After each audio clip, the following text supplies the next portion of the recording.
Hi, my name is Lisa Autry, Principal of Holy Borrowers, LLC, here with this month's Building Blocks for Church Leaders. One of the challenges we witnessed when the Paycheck Protection Program, or PPP, was launched this past April was the difficulty that many organizations, including many churches, had in obtaining PPP financing. One of the main reasons for this difficulty was their lack of a relationship with an individual banker. I spoke with many church leaders during this time who didn't even know the name of a banker whom they could call to discuss a PPP loan. That was a problem then, and it will be a problem for any church that may one day need financing. So in that regard, let me say a couple things. First, it is important to differentiate, as indicated, between holding deposits at a bank and having a relationship with an individual banker.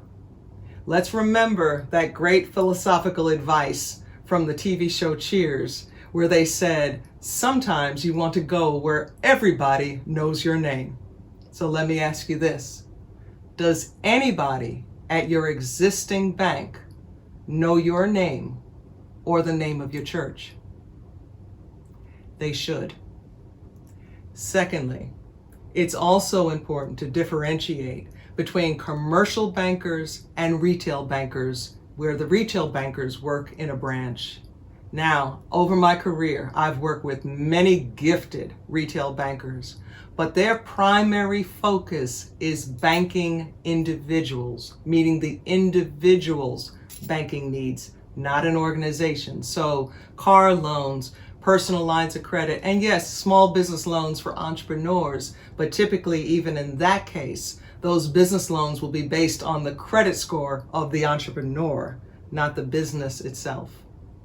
In contrast, commercial bankers, they focus on meeting the needs of business organizations, and yes, that includes churches. And therefore, for churches that are looking for things like building loans or other financing needs, you should not be limited to a 1-800 number or a website.